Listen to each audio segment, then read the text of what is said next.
Lockdown की वजह से बड़े शहरों में काम कर रहे श्रमिक जहां थे वहीं फंस गए थे। ऐसे हजारों श्रमिकों को उनके घर पहुंचाने के लिए उत्तर प्रदेश और मध्य प्रदेश की सरकारों ने वार्ता कर मजदूरों को घर भेजने का काम शुरू कर दिया है। एमपी से आए मजदूरों का पहला जत्था यूपी के महोबा, बांदा और चित्रकूट के लिए रवाना हो चुका है। वहीं उत्तर प्रदेश के विभिन्न जिलों से आए मजदूरों को मध्य प्रदेश के दतिया और टीकमगढ़ के लिए सोशल डिस्टेंसिंग के तहत एक बस में बैठाकर रवाना किया गया। वहीं यूपी के झांसी में भी मध्य प्रदेश और उत्तर प्रदेश के कई जनपदों से आ रहे मजदूरों को एक बस में सोशल डिस्टेंसिंग का पालन करते हुए उन्हें सीट पर बैठाकर लाया गया। देखिए, जैसे आप जानते हैं कि उत्तर प्रदेश सरकार और मध्य प्रदेश सरकार के बीच में जो मजदूरों के आदान प्रदान का निर्णय हुआ है, उसके तहत 2 पॉइंट निर्धारित किए गए हैं। एक झांसी है और दूसरा प्रयागराज है।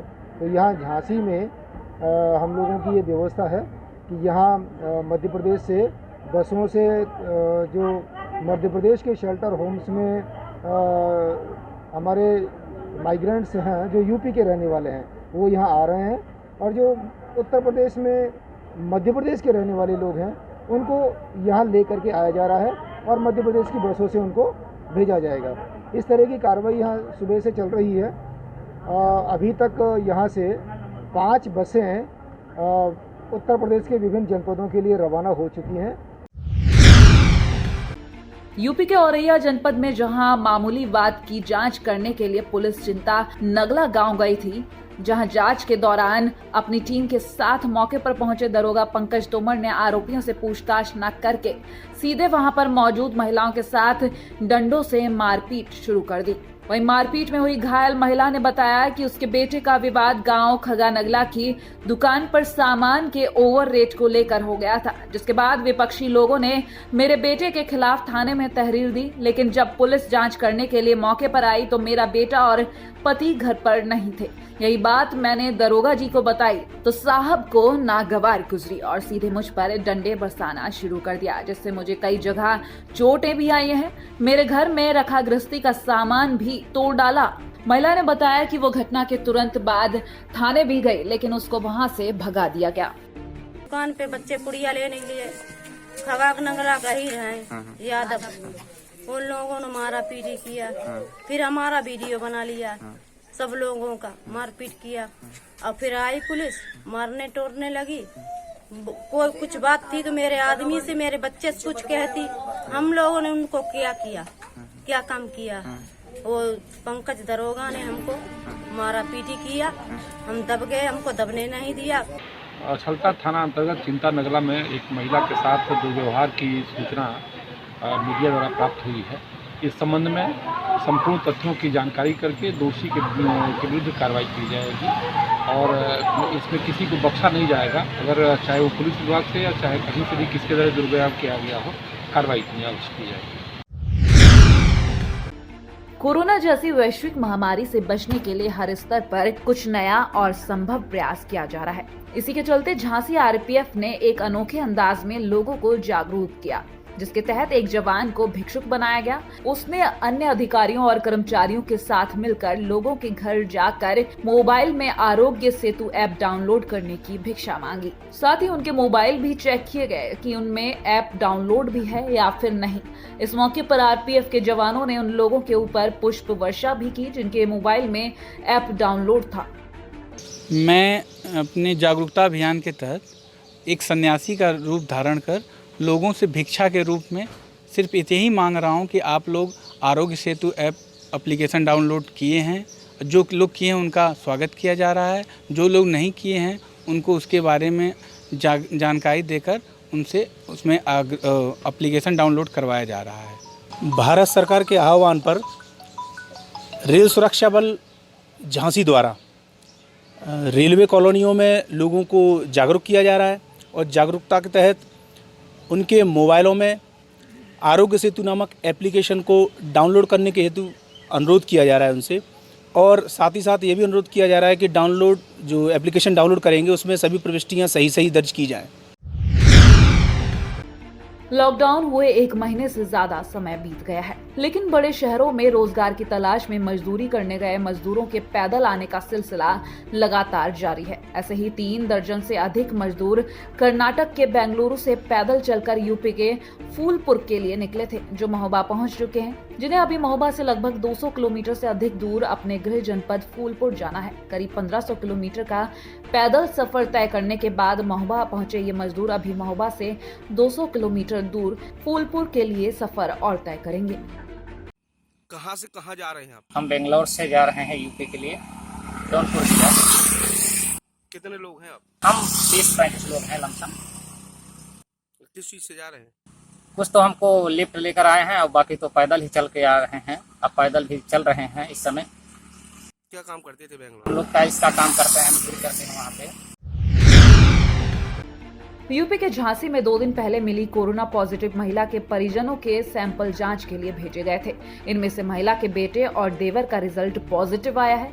जिलाधिकारी आंद्रा वामसी ने दोनों को मेडिकल कॉलेज में बने वार्ड में आइसोलेट कराया है। उनका उपचार कराया जा रहा है। वहीं जिलाधिकारी का कहना है कि तीनों की हालत ठीक है।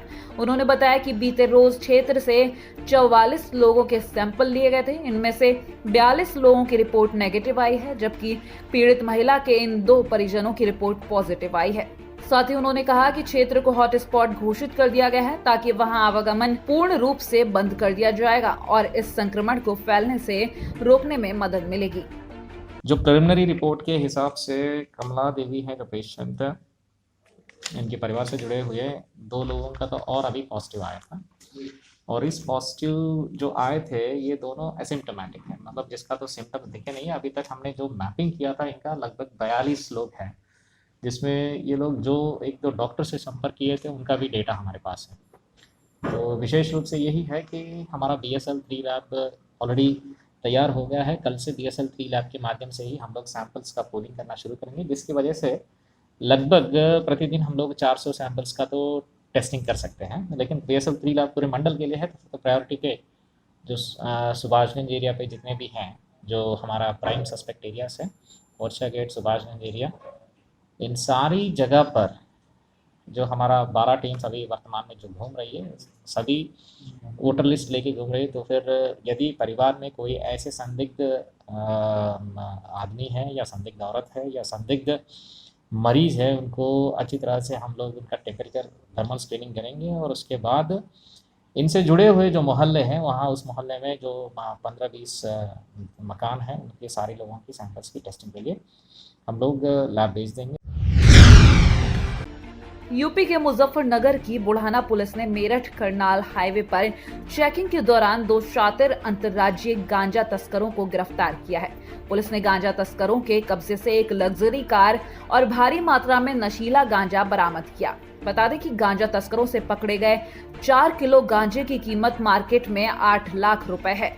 वहीं पुलिस ने दोनों तस्करों से पूछताछ की, जिसके बाद दोनों को जेल भेज दिया गया। ये आप साधारण अवगत हैं कि इस समय देश में नेशनल लॉकडाउन चल रहा है, तो उसी का एक हिस्सा है कि हम जगह चेकिंग करते हैं। तो ये चेकिंग की जा रही थी कोतवाल साहब के नेतृत्व में, तो ये चेकिंग की जा रही है। तो एक होंडा सिटी काला रंग की दिखाई दी, संदिग्ध दिखाई दी, रोकने का प्रयास किया, नहीं रुकी तो रोका। उससे दो लोग मिले और उनकी तरह ली गाड़ी की तरह ली गई, तो गाड़ी के अंदर से 40 किलो गांजा बरामद हुआ। ये 2 लोग हैं, रिजवान और राम मेहर। इनका पहले भी जेल जा चुके हैं, आपराधिक इतिहास है, और भी इनका आपराधिक जानकारी की जा रही है। कोरोना संक्रमण का असर पूरी दुनिया में दिख रहा है। अब जेलों में भी इसका असर पड़ता नजर आ रहा है, जिसकी वजह से जेलों में अब अलग से एक अस्थायी जेल बनाई गई है। जहां जेल आने वाले नए बंदियों को अब पहले अस्थायी जेल में रोका जा रहा है। पहले ये जिला कारागार से बाहर प्रशासन के द्वारा बनाई गई अस्थायी जेल में ही रहेंगे। उसके बाद क्वारंटाइन समय पूरा करने के बाद ये लोग जिला कारागार में प्रवेश कर सकेंगे।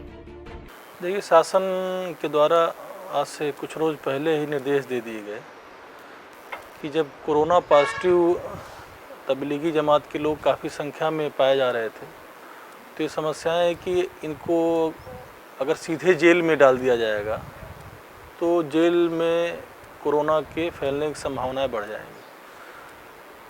ऐसी सूरत में डिसीजन लिया गया कि प्रत्येक जिलों में एक अस्थायी, न्यूनतम एक अस्थायी जेल बनाई जाए, जहाँ पे तबलीगी जमात के लोग जिनके ऊपर गिरफ्तारियाँ होती हैं, या कोई ऐसा व्यक्ति हो जिसके कोरोना होने संदिग्ध संभावना हो, या कोई ऐसा हो जिन्होंने डॉक्टर्स पे, नर्स पे, स्टाफ पे, इन कोरोना वॉरियर्स पे हमला किया हो, ऐसे लोग यदि गिरफ्तार होकर आएंगे तो पहले उनको अस्थायी जेलों में ही निरुद्ध किया जाएगा। यूपी के हाथरस में कोरोना पॉजिटिव मरीज मिलने से स्वास्थ्य विभाग सहित जिला प्रशासन में हड़कंप मच गया। बता दें कि जिले में पहले भी 4 कोरोना पॉजिटिव जमाती मिले थे, जिनको 14 दिन तक जिला प्रशासन ने क्वारंटाइन कराया था। बाद में सैंपलों की रिपोर्ट नेगेटिव आने के बाद उन जमातियों को डिस्चार्ज कर दिया गया था। वहीं मुख्य चिकित्साधिकारी ने जानकारी देते हुए बताया कि एक 60 वर्षीय व्यक्ति जो कि कैंसर से पीड़ित था, उसकी जांच कराई गई, जिसमें वो कैंसर पीड़ित व्यक्ति कोरोना पॉजिटिव पाया गया है। जिसके बाद स्वास्थ्य विभाग की टीम द्वारा कैंसर पीड़ित व्यक्ति के पूरे परिवार को क्वारंटाइन किया गया। एक कैंसर से पीड़ित था, 2018 में उसको डिटेक्ट हुआ था। मुंह और गिट का कैंसर था उसको, तो उसका ऑपरेशन हुआ। ये नियमित रूप से कीमोथेरेपी कराता था और अभी 22 तारीख को इसका निगेटिव आया था और कीमोथेरेपी कराई उसने।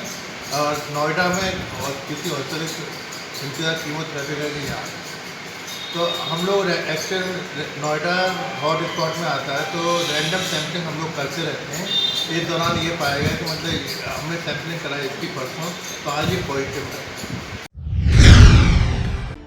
कोरोना संकट के इस दौर में चिकित्सक कोरोना योद्धा की भूमिका निभा रहे हैं, लेकिन बिहार के मधेपुरा में दर्जनों चिकित्सकों के सामने भुखमरी की समस्या आ गई है। बता दें कि मधेपुरा के कई अस्पतालों में काम करने वाले करीब 19 संविदा चिकित्सकों को 6 से 12 माह का वेतन नहीं मिला है। ऐसे में चिकित्सक भूख हड़ताल पर रहते हुए काम करने की धमकी दे रहे हैं।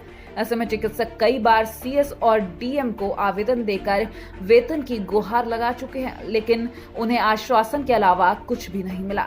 अब थक हार कर चिकित्सकों ने सीएस को आवेदन देकर 8 मई से काम करते हुए भूख हड़ताल पर जाने की धमकी दी है। बहरहाल सरकार और विभाग की यह हरकत स्वास्थ्य के प्रति उनकी संवेदनहीनता को दर्शाता है।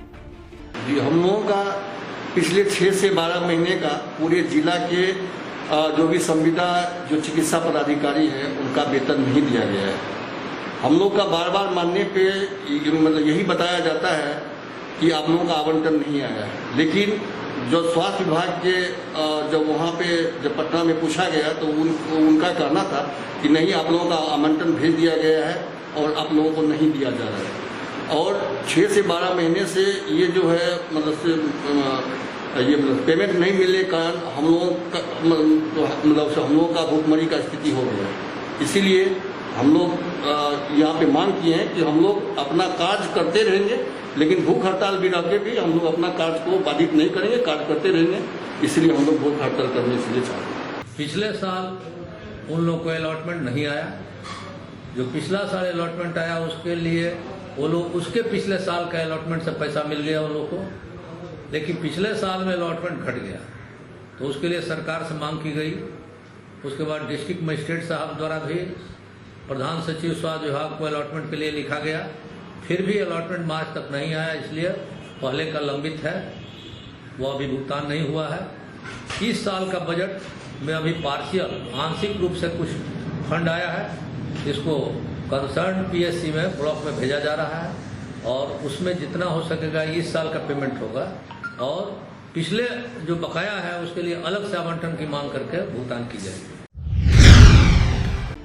बिहार के सासाराम में कोरोना वायरस से संक्रमित मरीजों की संख्या दिन ब दिन बढ़ती जा रही है, जिसको लेकर जिला प्रशासन लगातार एहतियात बरत रहा है।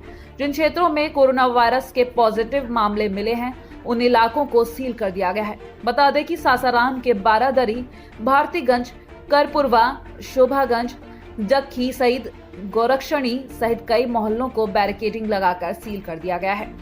लोगों को अवेयरनेस के लिए प्रशासन लगातार जागरूक है और उनको हर स्तर पे हम अवेयर कर रहे हैं। सबसे पहले तो उनको जो भी यहाँ के नागरिक हैं शहर के, उनको बताया जा रहा है कि वो अपने घरों में सुरक्षित रहें और घर में बहुत ही आवश्यक चीज़ें हों तभी उसी कंडीशन में निकलें। या मेडिकल इमरजेंसी हो या बहुत सारी चीज़ों पर अगर कोई आवश्यकता की चीज़ें बहुत घट गई है तब वो निकलें, अदरवाइज़ वो अपने घर में रहें, क्योंकि कोरोना एक संक्रमित बीमारी है और उसकी वजह से स्प्रेड के चांसेस बहुत ज़्यादा हैं। इस वजह से लोग अपने घरों में रहेंगे तो सुरक्षित रहेंगे।